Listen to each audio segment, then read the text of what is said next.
Bienvenida, bienvenido. Hoy vamos a meternos de lleno en un tema, fundamental, la evaluación de la fertilidad masculina. Tenemos como referencia unos fragmentos de un texto especializado, Fertilidad masculina, evaluación del semen y genética.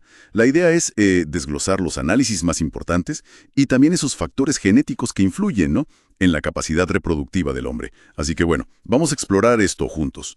El punto de partida casi siempre, me imagino, es el análisis de semen. El seminograma, ¿correcto? Correcto. Ese es el primer paso. Sí. Se miran varias cosas ahí: volumen, cuántos espermatozoides hay por mililitro, cómo se mueven, qué forma tienen. Exacto.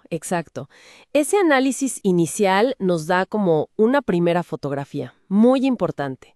Se evalúa el volumen total, la concentración, la movilidad, por supuesto, la morfología, o sea, la forma, y también si hay signos de inflamación, como leucocitos.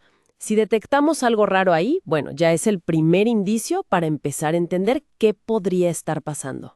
Hablemos un poco de esos parámetros. Por ejemplo, la concentración.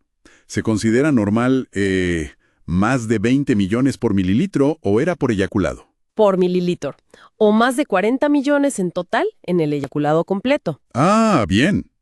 ¿Y si el volumen total es muy bajo? Por ejemplo, menos de 1.5 mililitros. ¿Eso ya nos dice algo? Sí. Podría ser una señal de alguna obstrucción en los conductos. Y si la concentración en sí es baja, eso es lo que llamamos oligozoospermia, pues las causas pueden ser súper variadas, ¿eh? Pueden ser hormonales, genéticas, a veces una inflamación, factores ambientales o un problema directo en el testículo. Hay que investigar. Ok. Otro punto clave. La motilidad. O sea, que se muevan.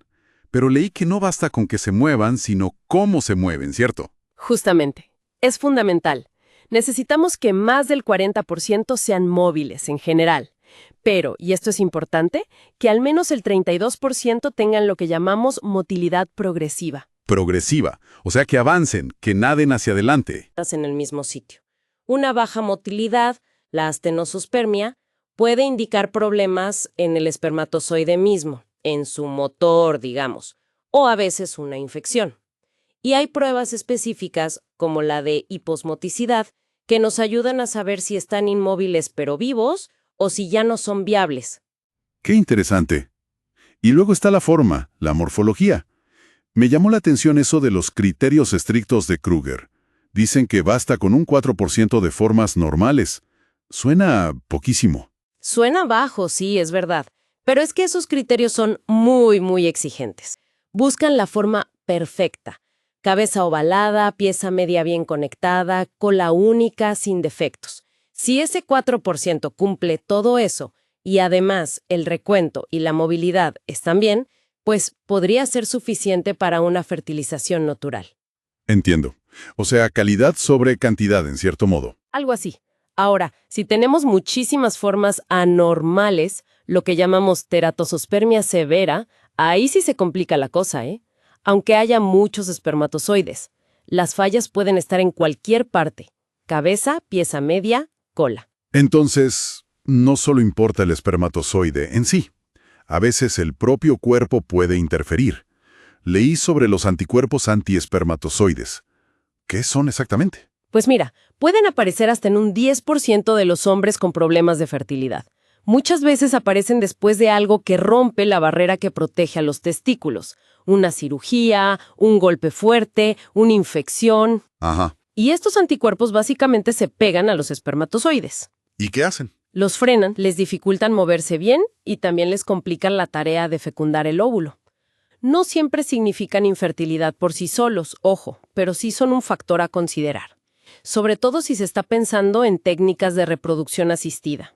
Ok. Y hay otro tema que suena complejo. La fragmentación del ADN espermático. ¿Eso es daño en el material genético? Exactamente. Son como rupturas o lesiones en las cadenas de ADN que lleva el espermatozoide. ¿Y eso por qué ocurre? Aquí influyen muchos factores, y varios tienen que ver con el estilo de vida.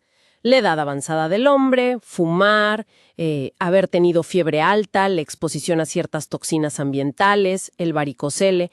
Todo eso puede aumentar los niveles de fragmentación. ¿Y se puede medir? Sí, Hay pruebas específicas como el test SCSA o el túnel. Aún hay debate sobre cuándo usarlas de rutina en la clínica.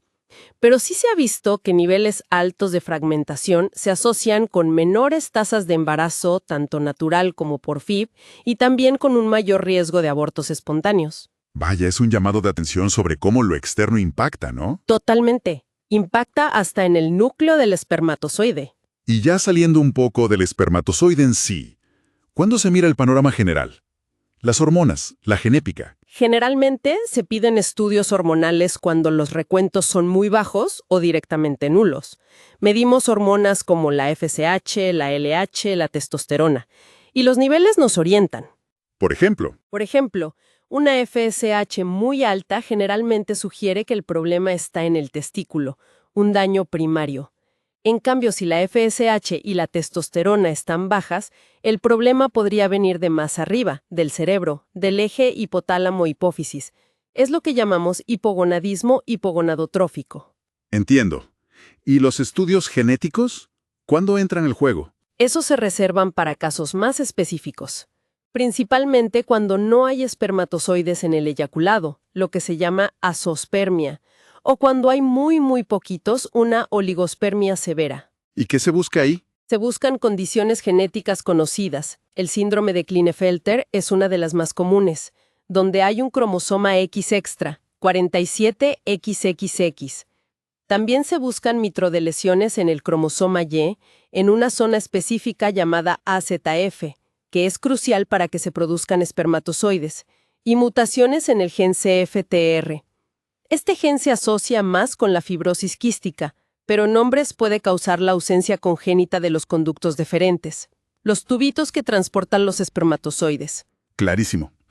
O sea que evaluar la fertilidad masculina es armar un rompecabezas complejo. No es solo ver un número en un papel. Es entender cómo funcionan, cómo se ven, en qué ambiente están y cómo está su ADN. Exacto, es multifactorial.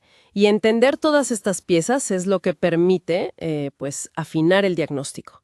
Y a partir de ahí, decidir cuál es la mejor estrategia. ¿Bastará con cambios en el estilo de vida? ¿Se necesita algún tratamiento médico?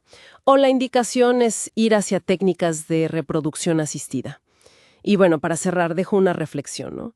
Viendo la evidencia creciente sobre cómo el ambiente y el estilo de vida afectan la fragmentación del ADN espermático, podríamos pensar que en el futuro el manejo activo de estos factores externos, dieta, ejercicio, evitar tóxicos, se convierta en una estrategia preventiva fundamental para la fertilidad masculina. Quizás tan o más importante que las intervenciones médicas que usamos hoy. Es algo para darle una vuelta.